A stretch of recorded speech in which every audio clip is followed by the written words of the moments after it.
اعوذ باللہ من الشیطان الرجیم بسم اللہ الرحمن الرحیم۔ السلام علیکم ورحمۃ اللہ وبرکاتہ۔ حضور کریم فجر کی نماز کے بعد اصحاب کرام سے دریافت فرما لیا کرتے تھے کہ تم میں سے کسی نے کوئی خواب دیکھا ہے؟ اگر کسی نے دیکھا ہوتا تو آپ اس کی تعبیر فرما دیا کرتے تھے۔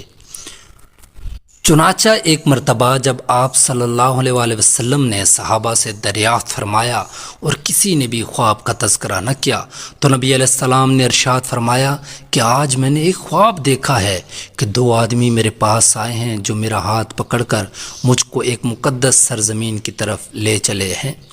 کیا دیکھتا ہوں کہ ایک شخص وہاں بیٹھا ہوا ہے اور دوسرا ہاتھ میں زنور لیے ہوئے کھڑے کھڑے اس بیٹھے ہوئے شخص کے کلے چیر رہا ہے، اور جب ایک کلا گدی تک چیر جاتا ہے تو دوسرے کلے کے ساتھ بھی یہی معاملہ کرتا ہے، اور اتنی دیر میں اس کا پہلا کلا درست ہو جاتا ہے، مگر وہ شخص پھر اس کے ساتھ یہی عمل کرتا ہے۔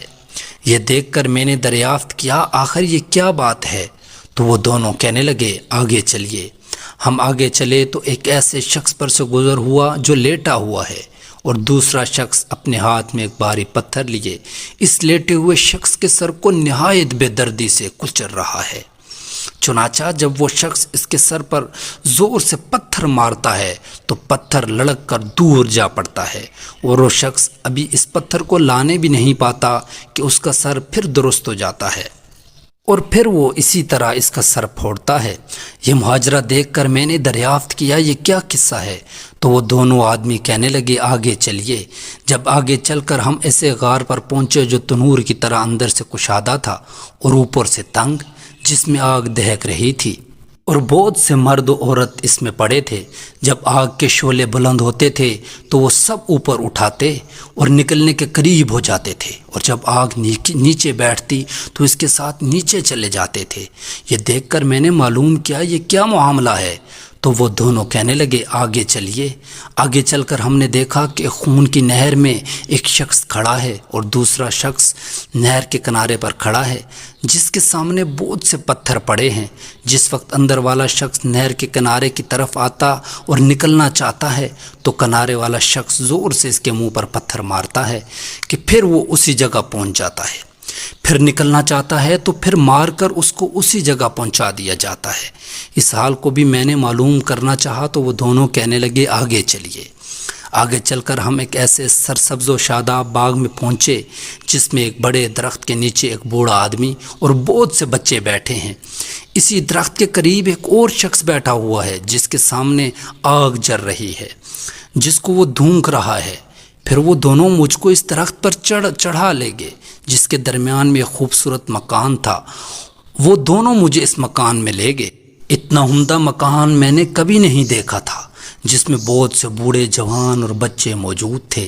پھر باہر لا کر اس سے بھی اوپر لے گئے جہاں پہلے گھر سے بھی زیادہ عمدہ مکان تھا جس میں صرف بوڑھے اور جوان تھے۔